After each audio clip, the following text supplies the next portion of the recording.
அனைவருக்கும் அன்பு வணக்கம். த வீக்லி பஞ்ச் இந்த நிகழ்ச்சியில் மீண்டும் உங்களை சந்திப்பதில் மிக்க மகிழ்ச்சி நண்பர்களே. ரொம்ப நாளா ஜியோ பாலிட்டிக்ஸே பார்த்துட்டு இருக்கோம்ல, அதனால இன்னைக்கு அப்படியே லோக்கலா இறங்கிடலாம் அப்படின்னு. இது நீ எப்பவுமே லோக்கல் தான் அப்படின்றீங்களா? சரி, இருந்துட்டு போட்டோம், அதுவும் உண்மைதான். ரைட், முதல்ல அண்ணாமலை அவர்கள் அவர் சமீபத்தில் அந்த முருகன் மாநாடு அதிலெல்லாம் கலந்து கொண்ட பின்னர் ஒரு கருத்து சொல்லியிருந்தாருங்க. அதாவது பசங்களை நம்ம ஸ்கூலுக்கு அனுப்பும்போது அவர்கள் நெற்றியில் அந்த திருநீற்றை அணிந்து கொண்டு கழுத்தில் ருத்ராட்சம் அணிந்து கொண்டு செல்ல வேண்டும் அப்படின்னு சொல்லியிருந்தாரு. கபால்னு சில போராளிகள், அதாவது சித்தாந்த ரீதியாக செயல்படுபவர்கள் அவங்கெல்லாம் களத்தில் குதிச்சுட்டாங்க. என்ன சொல்கிறாங்கன்னா, நாங்கள் அண்ணாமலை இப்படி பேசுகிறாரு, பெருமாளை கும்பிட்றவங்கெல்லாம் நாமந்தானம் போட்டுப்பாங்க, அவங்கள எல்லாம் நீங்கள் விபூதி வச்சுக்கணும், அது ருத்ராட்சம் போட்டுக்கணும்னு சொன்னால் இது ரெண்டு பேருக்குள்ள சண்டை முட்டி விடுறா மாதிரி இல்லையா அப்படின்னு ஆரம்பிச்சிட்டாங்க. இவங்க தான் சிண்டு முடியலாம் அப்படின்னு ட்ரை பண்ணிட்டு இருக்காங்க போல இருக்கு. இதை பெருமாள் பக்தர்கள் கூட யோசிச்சு பார்த்துருக்க மாட்டாங்க அப்படின்னு நினைக்கிறேன். அதாவது எதிலுமே லெட்டர் அண்ட் ஸ்பிரிட் அப்படின்னு சொல்லுவாங்க. அந்த மாதிரி அவங்கவுங்க வழக்கப்படி அந்தந்த சின்னங்களை அணிந்து கொள்ள வேண்டும். அண்ணாமலை அவர்கள் விபூதி பூசுகிறவர், அதனால் விபூதி பூசிட்டு அனுப்புங்க அப்படின்னு சொல்கிறாரு. உங்கள் பழக்கம் சந்தனம் வைக்கிறீங்களா? இல்லை சில பேர் அந்த கருப்பு போட்டு வைப்பாங்க, சில பேர் செந்தூரம் வைப்பாங்க. யார் யாருக்கு என்னென்ன வழக்கமோ அதை வச்சுட்டு போங்க. இதுதான் அவர் சொன்னதுடைய அர்த்தம்.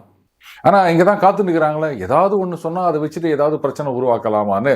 சரி, ரைட்டு, அந்த சித்தாந்த வியாதிகளை எல்லாம் கொஞ்சம் ஒதுக்கி தள்ளிட்டு அடுத்த எதிர்ப்பு என்ன அப்படின்னா, நாங்கள் பள்ளிக்கூட பிள்ளைங்க எதுக்கு நம்ம யூனிஃபார்ம் போட சொல்கிறோம்?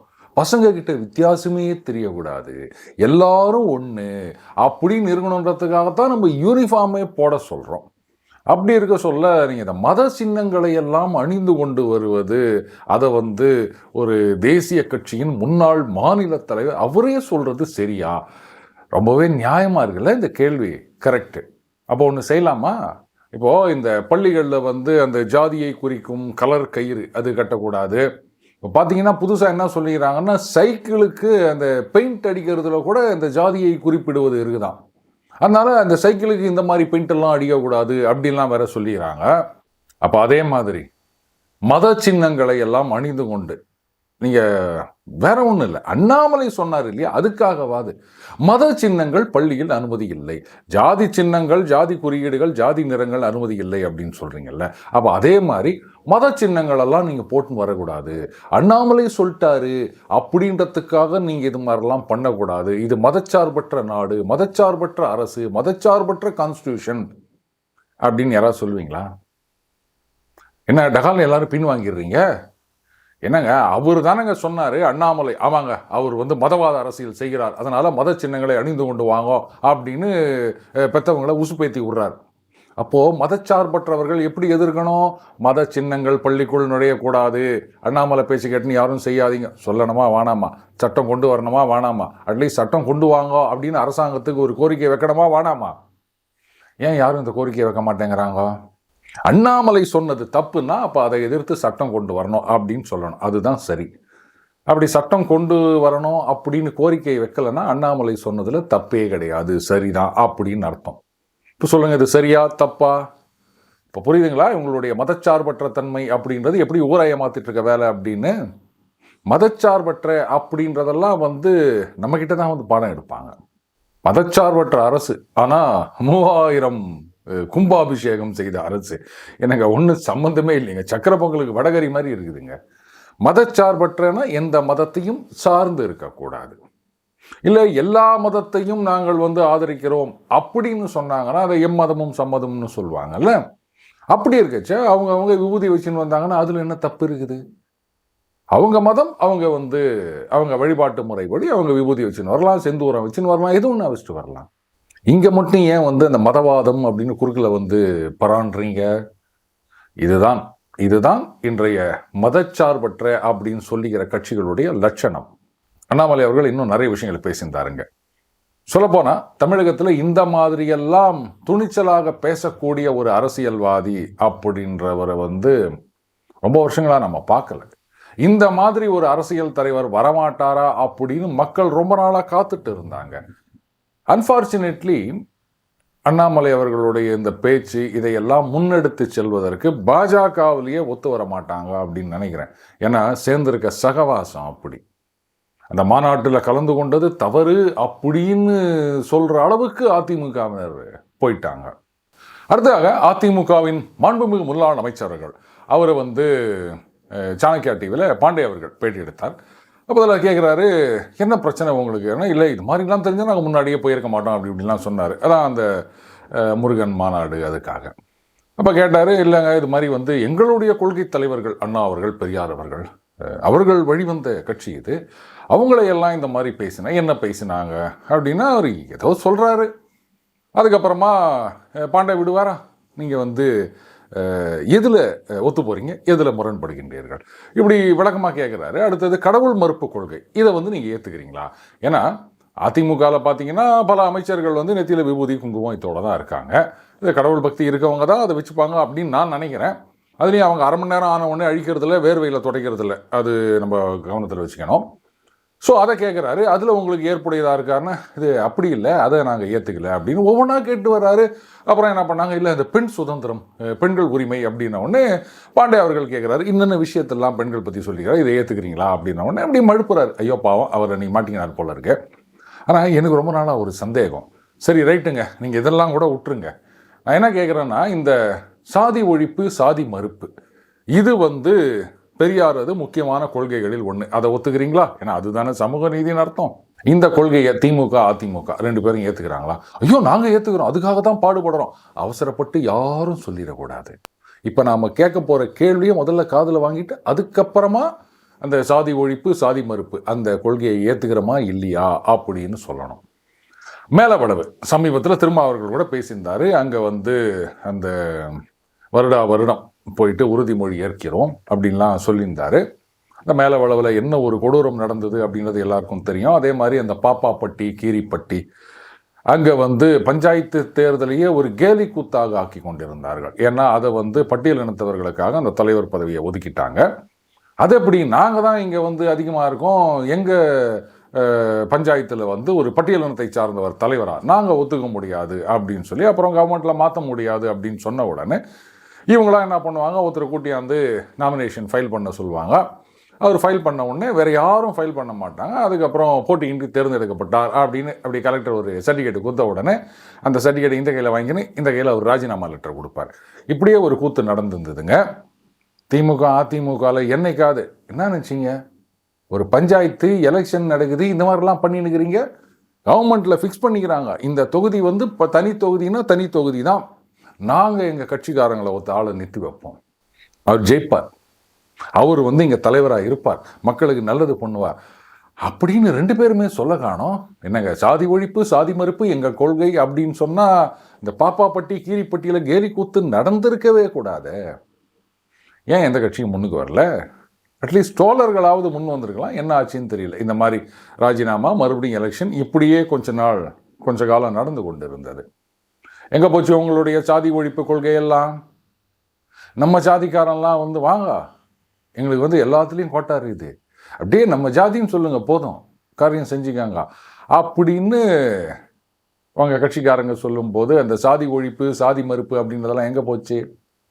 அப்போ பெரியார் அது எந்த கொள்கையை நீங்கள் ஏற்றுனுக்கிறீங்க? எனக்கு ஏதாவது பதில் சொல்லுங்கள்.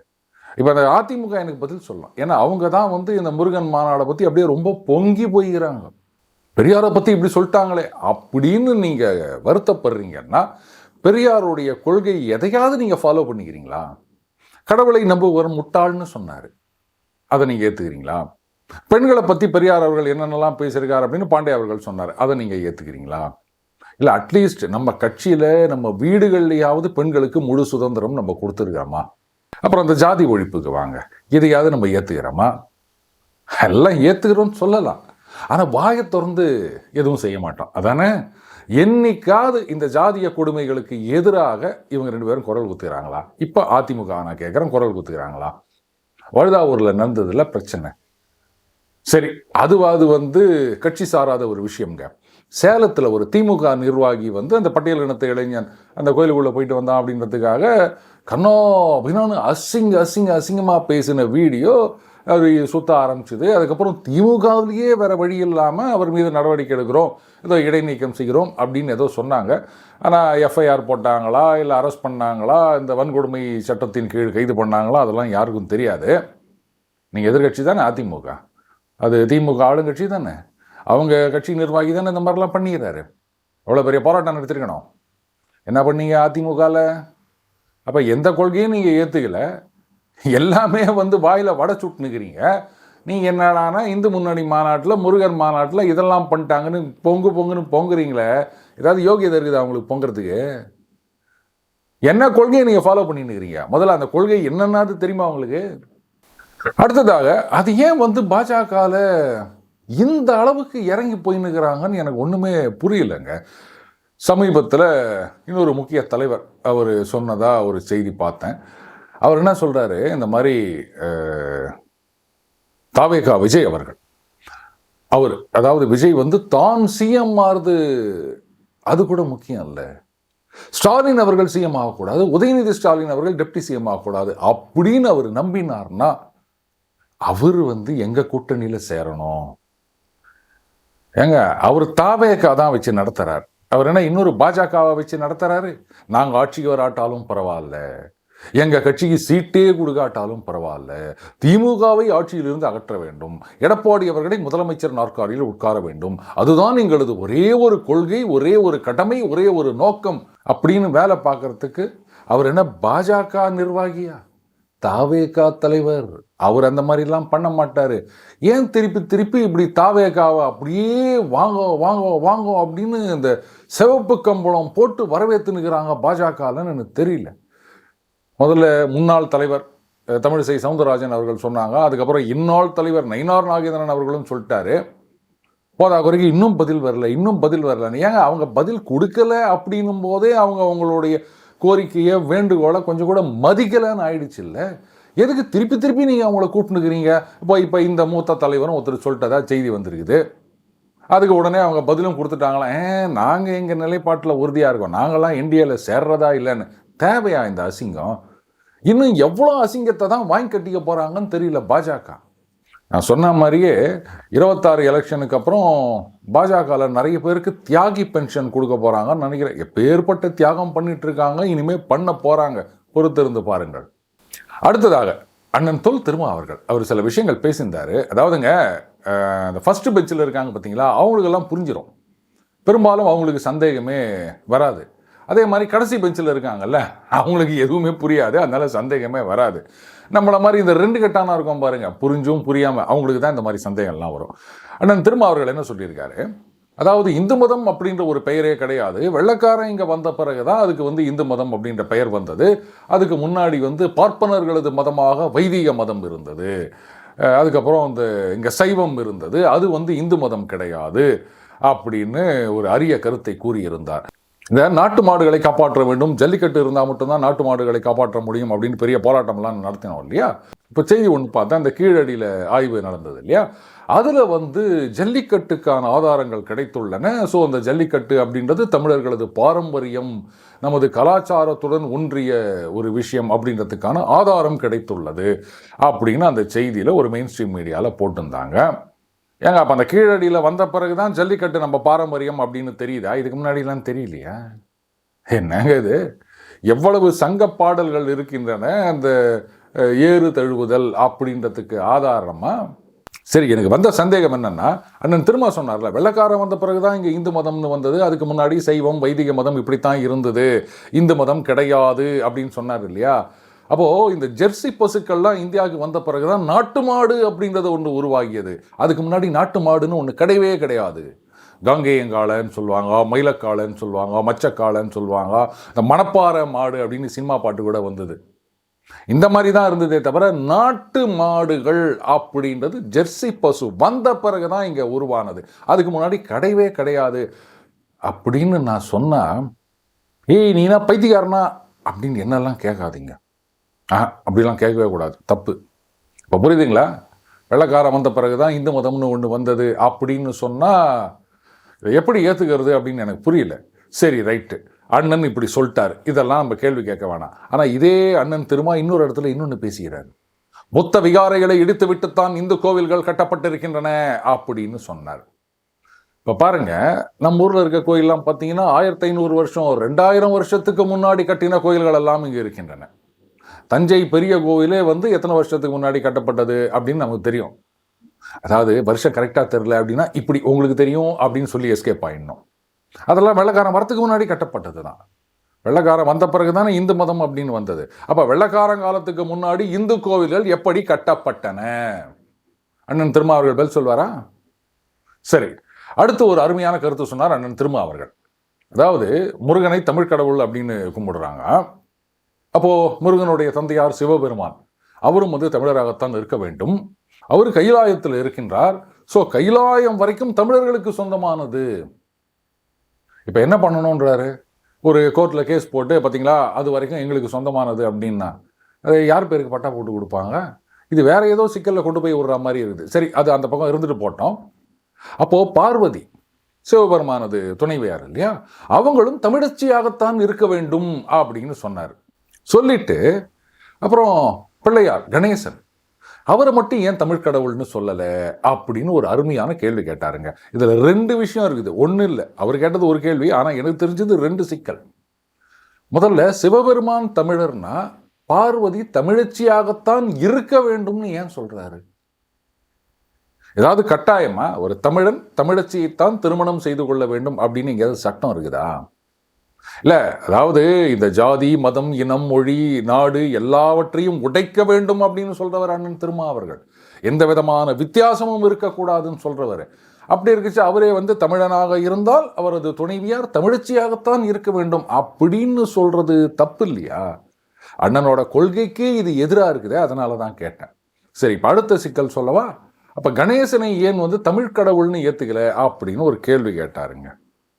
முதல்ல நீங்கள் வந்து கடவுளை ஏற்றுக்கிறீங்களா இல்லையா, எனக்கு அதில் பதில் சொல்லுங்க.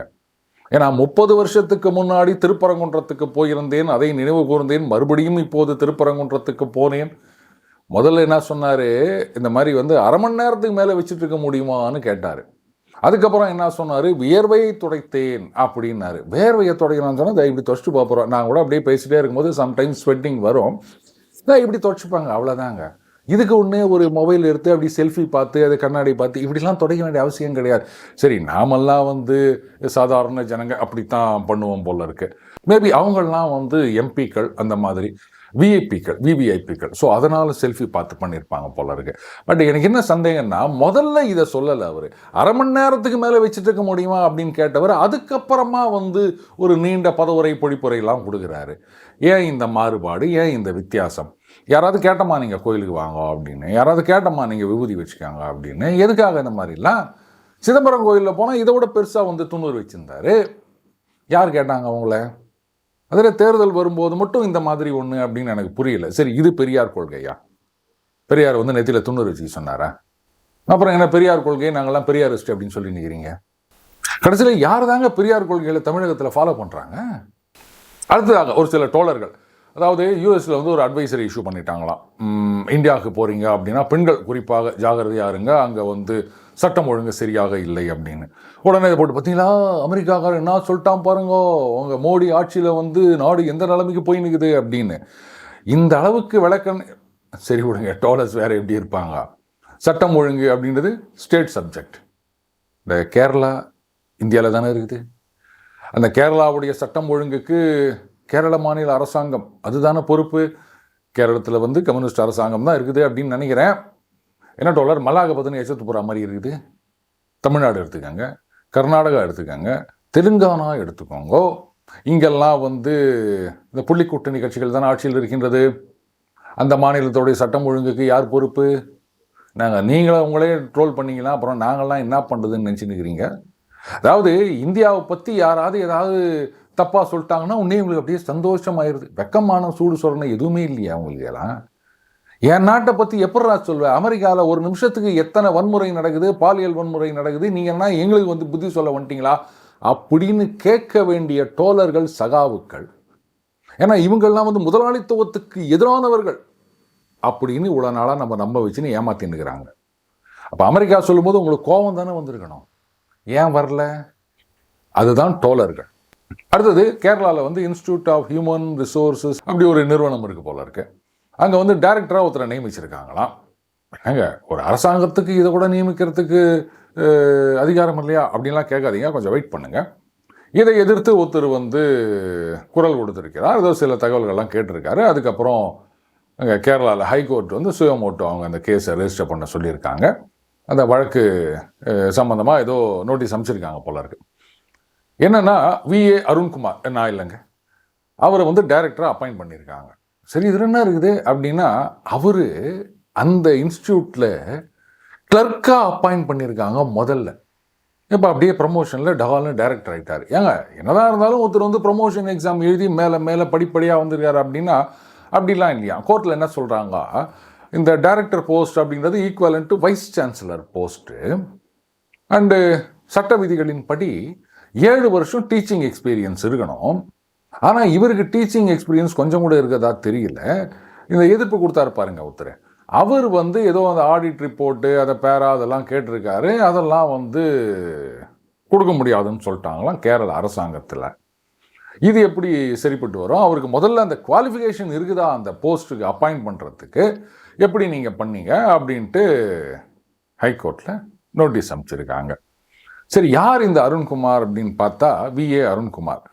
விஎஸ் அச்சுதானந்தன் அப்படின்னு ஒரு சீஃப் மினிஸ்டர் இருந்தார் தெரியுமா கேரளாவில், அவருடைய மகன் தான் விஏ அருண்குமார். அவரை தான் கிளர்க்கிலேருந்து அப்படியே டகால்னு ஒரு டைரக்டர் போஸ்ட்டுக்கு தூக்கி வச்சுருக்காங்க. சரி, என்னங்க சகாவுக்கள் ராஜ்யத்தில் ஒரு சாதாரண மனுஷன், அவர் இப்படி படிப்படியாக மேலே வரக்கூடாது அப்படின்லாம் கேட்காதீங்க. அவர் சாதாரண மனுஷன் இல்லை. இந்த அனிமல் ஃபார்ம் படிங்க, அப்போ தெரியும் அந்த டோலர்களுடைய லட்சணம் என்ன அப்படின்னு. மீண்டும் அடுத்த பதில் சந்திப்போம். வணக்கம்.